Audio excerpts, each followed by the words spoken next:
तो बच्चों आज पढ़ेंगे बोर्ड मैथ्स का फुल फॉर्म। तो बी का मतलब क्या होता है?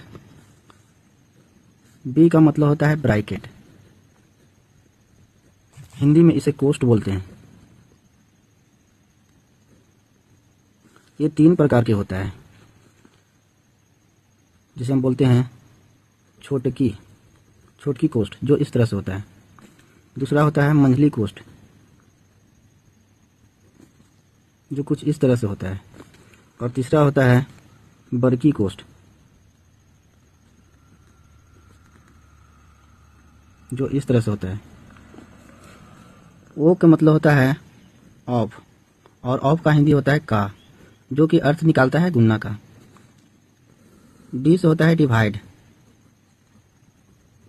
और डिवाइड का मतलब होता है भाग।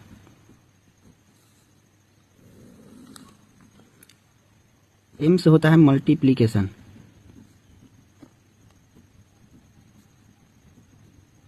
मल्टीप्लिकेशन मतलब होता है गुणा।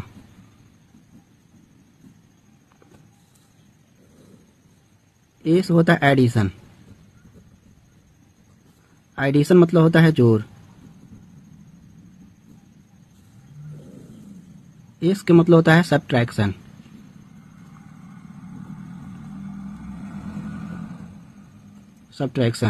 सब्ट्रैक्शन का मतलब होता है घटाव। हम लोग बचपन में पढ़े थे कि काके क्रिया काके भाग, जब करे तो भागा गुना जोड़ घटाव।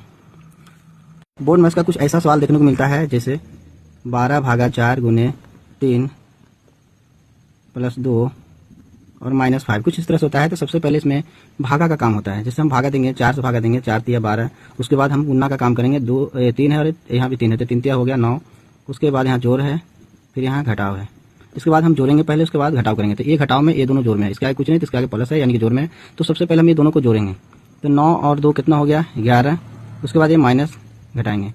अब यहाँ पहले हम पढ़ा चुके हैं कि अगर अलग अलग चिन्ह हो तो हम क्या करेंगे? घटाएंगे। यानी 11 में से 5 किया तो 6 होगा, लेकिन दोनों में से जो 12 रहेगा उसी का चिन्ह होगा। अब 12 दिख रहा है 11 के आगे प्लस है, तो ये +6 होगा।